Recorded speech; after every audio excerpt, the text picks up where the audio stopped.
Bimbingan konseling.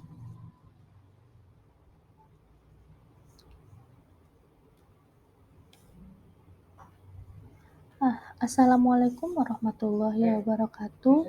Saya Anissa Fitriasari dari Prodi Pogut Reguler Plus semester 3 dengan NIM 18620500068. Video ini saya buat untuk menuntaskan tugas akhir semester atau UAS dengan mata kuliah bimbingan konseling dengan tema studi kasus anak kesulitan dalam bersosialisasi dengan dosen pengampu Bapak Reza Lukmaninda, ME, MA.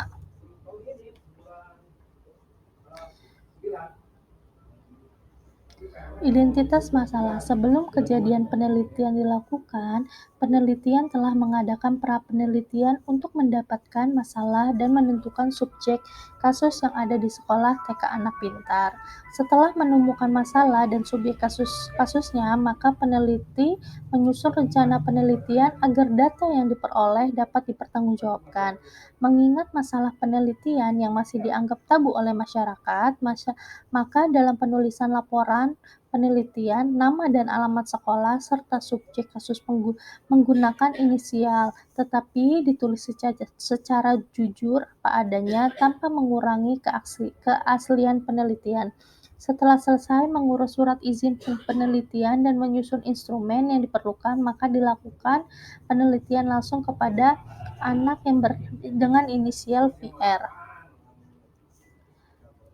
Adapun pihak-pihak yang dijadikan sebagai sumber data yang dapat memberikan sumber informasi tentang masalah yang diteliti adalah 1. Anak didik TK yang berinisial VR berusia 5 tahun dengan jenis kelamin laki-laki. Yang kedua, wali kelas. Yang ketiga, wali murid atau orang tua anak. Penelitian yang harus kita bahas yaitu kasus yang ditemui, layanan BK, evaluasi, dan tindak lanjut. Kasus yang ditemui. Saya mengajar di salah satu TK Anak Pintar, ada salah satu anak yang kesulitan bersosialisasi dibandingkan dengan teman-teman sekelasnya. Untuk menetapkan seorang anak yang mengalami rasa percaya diri yang rendah sehingga memiliki kriteria tertentu, yaitu menunjukkan hasil belajar yang rendah, hasil yang dicapai tidak sesuai dengan usaha.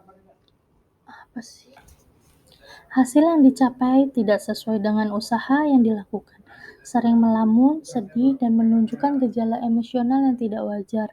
Untuk mengetahui faktor-faktor penyebab kurangnya rasa percaya diri yang dialami anak harus menggunakan teknik observasi, wawancara, pencatatan dokumen pribadi untuk faktor internal, sedangkan untuk faktor eksternal adalah lingkungan keluarga dan masyarakat. Kasus yang ditemui. Salah satu anak didik di TK ini memiliki kesulitan bersosialisasi dibandingkan dengan teman sekelasnya, yaitu anak itu bernama VR. VR ini memiliki kemampuan menulis, membaca, dan menggambar yang sangat bagus, namun ia lebih sering bermain sendiri atau melamun dan kadang terlihat sedih. Ketika ditanya atau disapa oleh guru, tidak menjawab, kadang marah tidak karuan. Layanan BK, penelitian studi kasus ini memerlukan teknik pengumpulan data yang digunakan dan diuraikan sebagai berikut: observasi, wawancara, kunjungan ke rumah. Alat pengumpulan data dalam penelitian ini adalah pedoman observasi dan panduan wawancara.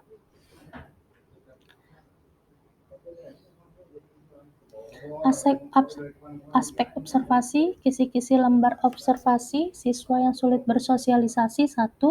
Anak bersifat tidak peduli. 2. Berperilaku agresif. 3. Menjadi minder. 4. Kesulitan berkomunikasi. 5. Emosional dan tidak stabil. 6. Adanya pola kelakuan yang berubah-ubah. Indikator. 1. Anak menjadi acuh tak acuh. 2. Tidak butuh orang lain. 3. Tidak dapat menerima pertemanan. 4. Menyakiti teman dalam bentuk verbal. 5. Menyakiti teman dalam bentuk fisik. Pendiam. 7 suka menyendiri, 8 mudah stres, 9 mudah tersinggung, 10 mudah marah, 11 mudah sedih, 12 siswa sulit memahami perkataan guru, 13 siswa sulit beradaptasi.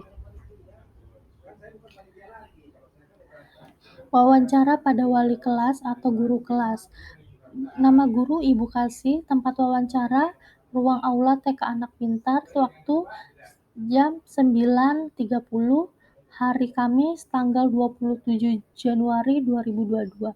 Pertanyaan, bagaimana sosok anak menurut pandangan Ibu? 2. Pada saat belajar, kendala apa yang ditemui? 3. Bagaimana berkomunikasi dengan guru dan apa kendalanya? 4. Bagaimana bersosialisasi dengan guru dan teman-teman? 5. Kendala apa saja yang ditemui ketika sedang belajar? 6. Jika ada sesuatu permasalahan di sekolah seperti tugas dan yang sulit dikerjakan, bagaimana respon anak yang lakukan?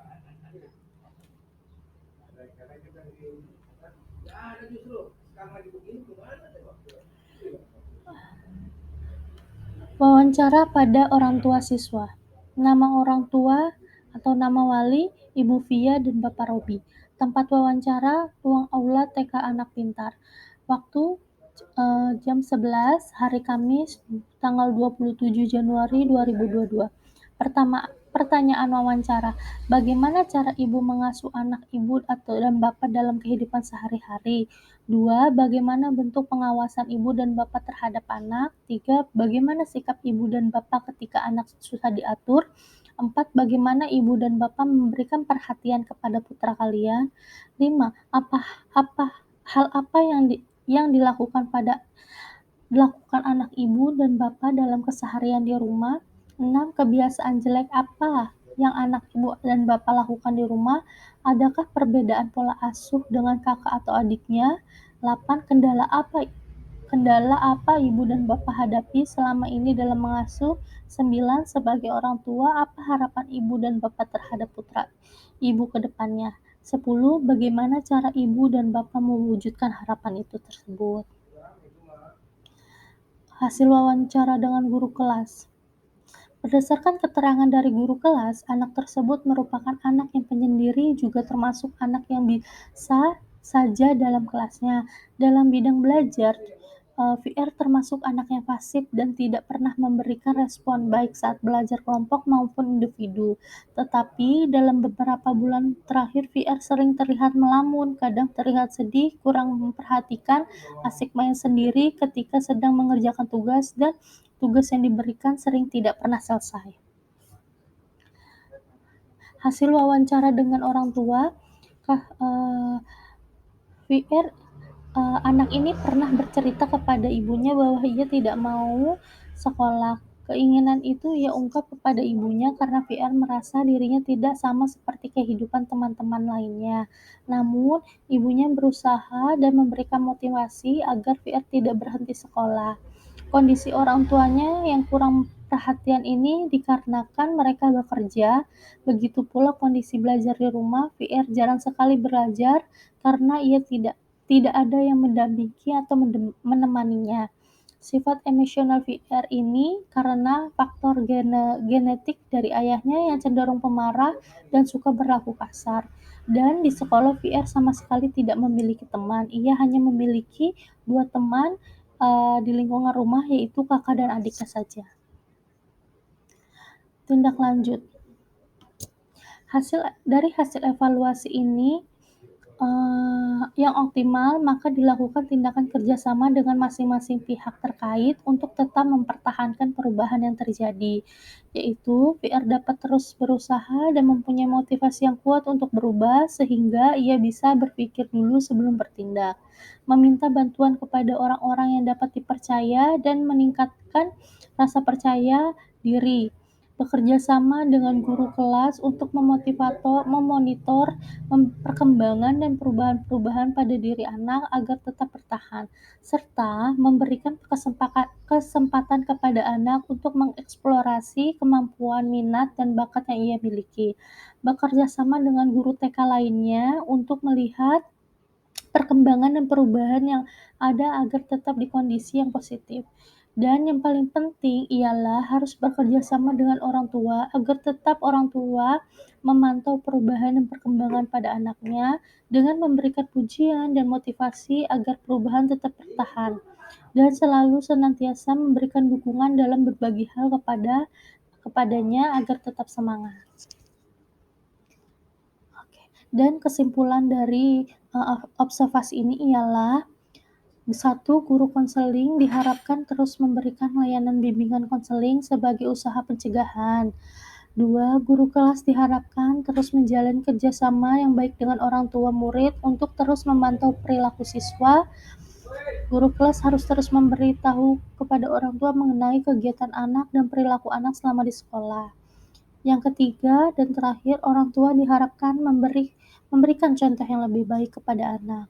Orang tua dapat bekerja sama untuk memberikan perhatian penuh kepada anaknya, menemani anak belajar, dan mendengarkan apa maunya anak.